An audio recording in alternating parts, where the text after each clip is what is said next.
Isang antolohiya ng mga pagbasa sa mga salita ng makapangyarihang Diyos.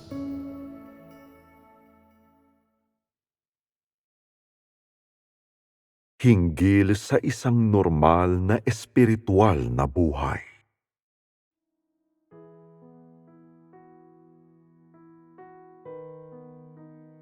Ang pananampalataya sa Diyos ay nangangailangan ng isang normal na espiritual na buhay na siyang pundasyon sa pagdanas ng mga salita ng Diyos at pagpasok sa realidad. Lahat ba ng inyong kasalukuyang pagsasagawa ng mga panalangin, ng paglapit sa Diyos, ng pagkanta ng mga himno, pagpuri, pagmumuni-muni, at pagninilay ng mga salita ng Diyos ay katumbas ng isang normal na espiritual na buhay? Mukhang walang nakakaalam sa inyo. Ang isang normal na espiritual na buhay ay hindi limitado sa mga pagsasagawang tulad ng pagdarasal, pagkanta ng mga himno, paglahok sa buhay iglesia, at pagkain at pag-inom ng mga salita ng Diyos. Sa halip, kinapapalooban ito ng pamumuhay ng bago at masiglang espiritual na buhay.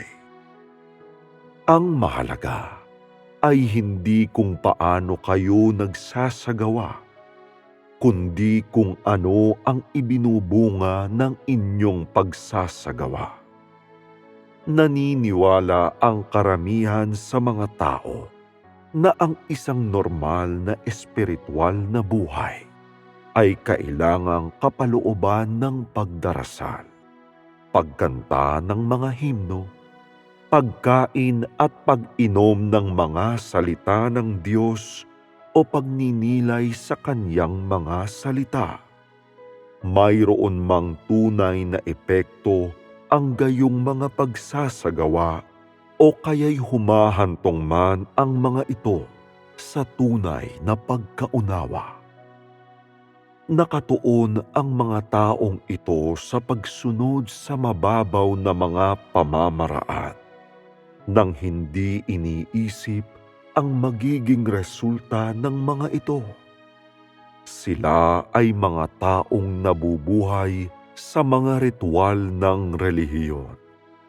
Hindi mga taong nabubuhay sa loob ng iglesia, at lalong hindi sila mga tao ng kaharian.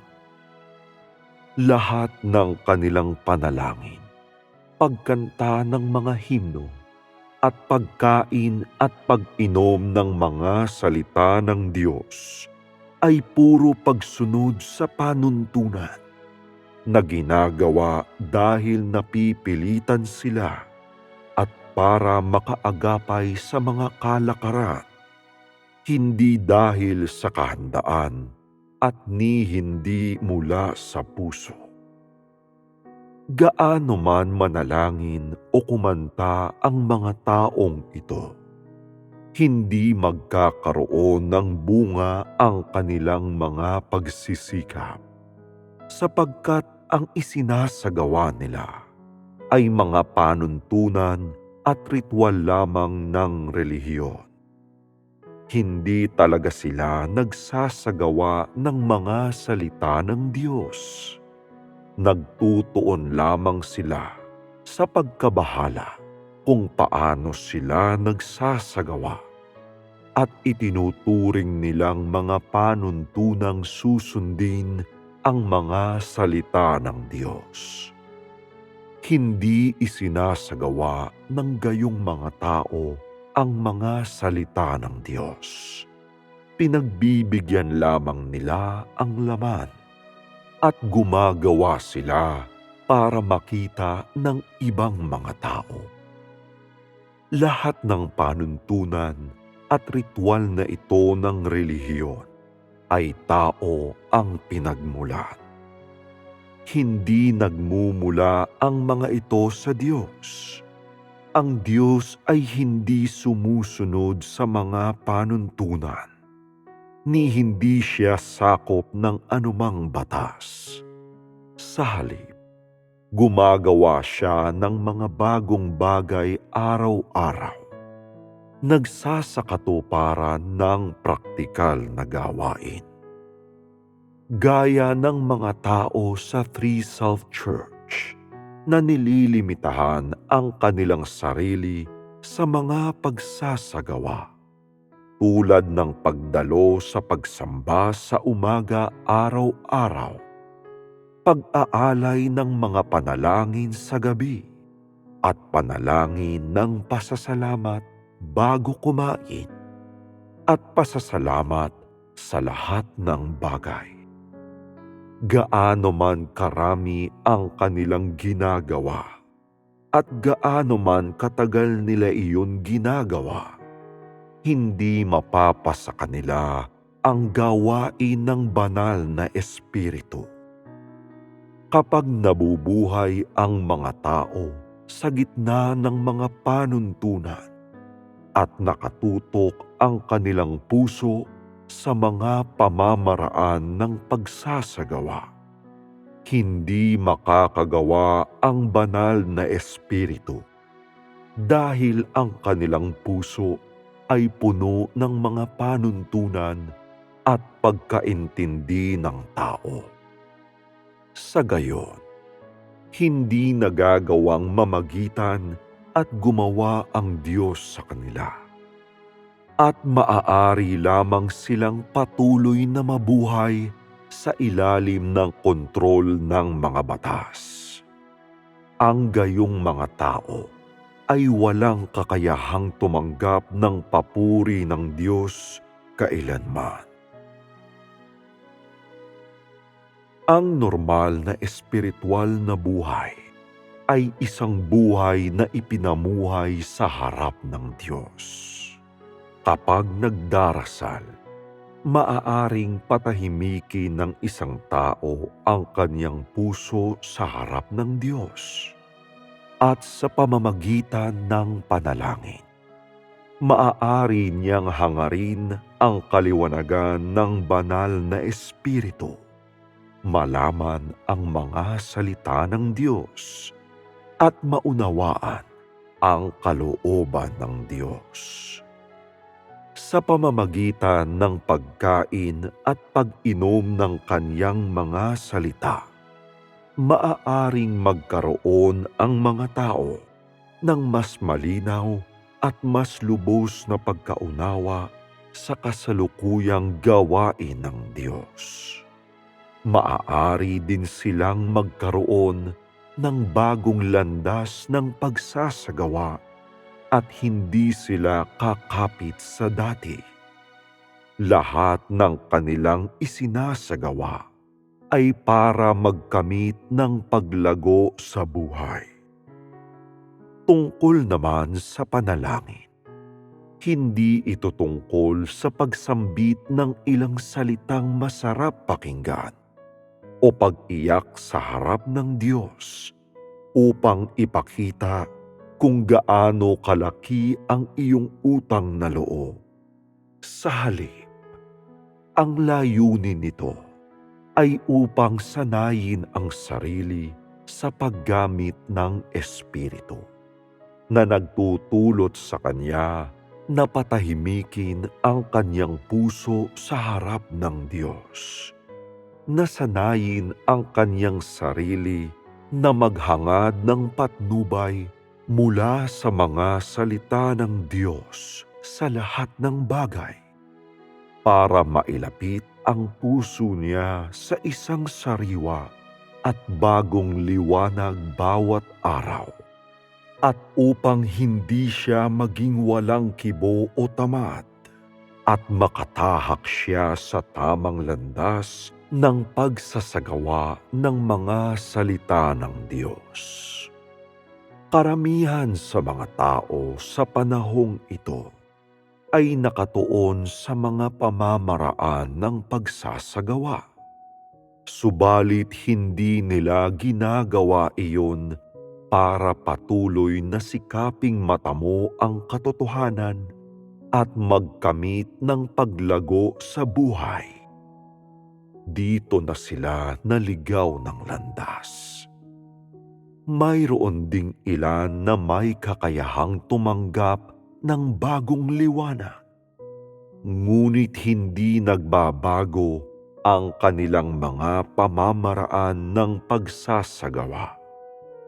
Tangay nila ang dati nilang mga pagkaintindi sa relihiyon, habang umaasa silang tumanggap ng mga salita ng Diyos ngayon.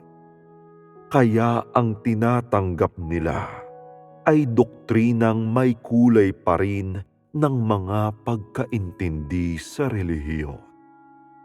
Hindi lamang liwanag ngayon ang kanilang tinatanggap. Dahil dito, may dungis ang kanilang mga pagsasagawa. Dati pa ring mga pagsasagawa ang mga iyon gamit ang bagong pabalat.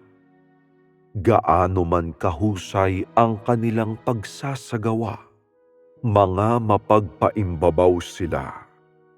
Inaakay ng Diyos ang mga tao sa paggawa ng mga bagong bagay araw-araw, na inuutos na bawat araw ay may bago silang mababatid at mauunawaan, at hinihiling na huwag silang maging makaluma at paulit-ulit.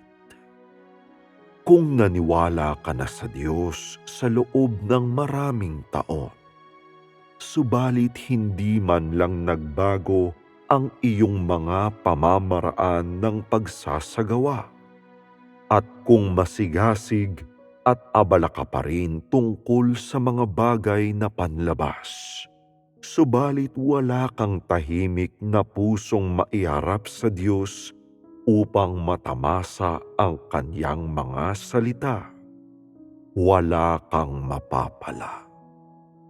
Pagdating sa pagtanggap sa bagong gawain ng Diyos, kung hindi mo iibahin ang iyong pagpaplano, hindi ka nagsasagawa sa isang bagong paraan, at hindi ka naghahangad ng anumang bagong pagkaunawa, kundi sa halip ay kumakapit ka sa dati mong pagkaunawa at tumatanggap lamang ng kaunting limitadong bagong liwanag, nang hindi binabago ang paraan ng iyong pagsasagawa.